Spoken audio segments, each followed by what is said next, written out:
അസ്സലാമു അലൈക്കും, welcome back to my channel. അപ്പോൾ എന്തൊക്കെയുണ്ട് വിശേഷം? എല്ലാവരും സുഖമായിരിക്കുമെന്ന് വിചാരിക്കുന്നു. അപ്പോൾ നമുക്കിന്നൊരു സൂപ്പ് ചെയ്താലോ?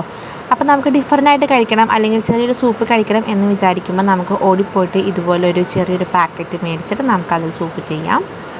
അപ്പോൾ നമുക്കതെങ്ങനെ ചെയ്യുന്നതെന്ന് നോക്കിയാലോ. അപ്പോൾ ഞാൻ അതിനായിട്ട് നോർ എന്ന ബ്രാൻഡിൻ്റെ ചിക്കൻ ഡിലൈറ്റാണ് ഞാൻ എടുത്തിരിക്കുന്നത്. അപ്പോൾ ഇതൊരാൾക്ക് കഴിക്കാവുന്ന ക്വാണ്ടിറ്റിയാണ് ഇതിൽ പറയുന്നത്. അപ്പോൾ നമുക്കിതെങ്ങനെ നമുക്ക് നോക്കാം. അപ്പോൾ ഞാനതിനൊരു പാൻ വെച്ചിട്ടുണ്ട്. നമുക്കിനി അടുത്തതായിട്ട് വേണ്ടത് വെള്ളമാണ്. അപ്പോൾ നമുക്കിതിൽ വേണ്ടത് 160 ml ആണ് വെള്ളം വേണ്ടത്.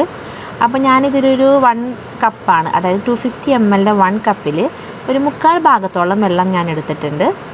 നിങ്ങൾക്ക് പാക്കറ്റിൻ്റെ ബാക്കിൽ നോക്കിയാൽ നിങ്ങൾക്ക് മനസ്സിലാവും 150 ml വെള്ളമാണ് നമുക്ക് ആവശ്യമായിട്ട് വന്നത്. അപ്പോൾ നമുക്ക് ഈ വെള്ളം ഈ ചൂടായ പാനിലേക്ക് നമുക്ക് ഒഴിച്ചു കൊടുക്കാം.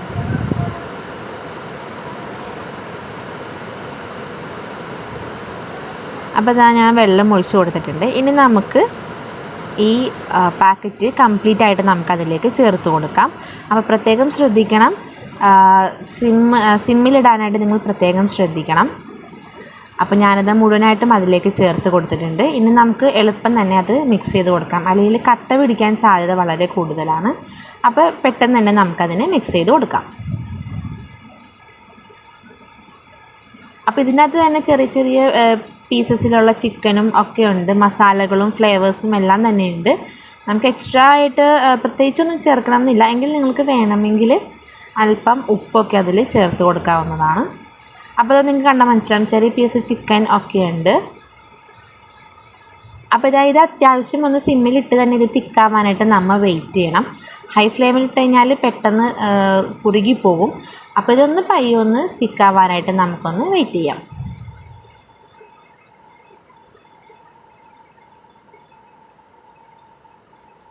അപ്പോൾ ഇതാ പയ്യെ സൈഡിൽ നിന്നൊക്കെ ഒന്ന് തിള വന്ന് തുടങ്ങിയിട്ടുണ്ട്. അപ്പോൾ നിങ്ങൾക്ക് കണ്ടാൽ തന്നെ മനസ്സിലാവും. ഇനി ഞാൻ ആ സമയത്ത് ചേർക്കാൻ തുടങ്ങുന്നത് 1/4 ടീസ്പൂണിലും താഴെ കുരുമുളക് പൊടിയാണ്. അപ്പോൾ നിങ്ങൾക്ക് കുരുമുളകിൻ്റെ ഫ്ലേവർ ഇഷ്ടമാണ്, അല്ലെങ്കിൽ എരിവ് അധികം ഇഷ്ടമുള്ളവർക്കാണെങ്കിൽ നിങ്ങൾക്കത് ചേർത്ത് കൊടുക്കാം, ഇല്ലെങ്കിൽ നിങ്ങൾക്കത് ഒഴിവാക്കാം. അപ്പോൾ ഞാൻ എന്തായാലും അല്പം കുരുമുളക് പൊടിയും കൂടി ചേർത്ത് കൊടുത്തിട്ട് നല്ല രീതിയിൽ മിക്സ് ചെയ്തെടുക്കുകയാണ്. ഇപ്പോൾ അത്യാവശ്യം തന്നെ നല്ല രീതിയിൽ തിക്കായിട്ടുണ്ട്. നമുക്കിതിനെ ബൗളിലേക്ക് മാറ്റാം. അപ്പോൾ ഇത്രയും എളുപ്പമാണ് ഈ ചിക്കൻ സൂപ്പ് ചെയ്യാനായിട്ട്. അപ്പോൾ നിങ്ങൾ തീർച്ചയായും ട്രൈ ചെയ്ത് നോക്കുക, നിങ്ങൾക്ക് എന്തായാലും ഇഷ്ടമാകും. അപ്പോൾ പുതിയ വീഡിയോയുമായി വരുന്നത് വരെ താങ്ക്സ് ഫോർ വാച്ചിങ്.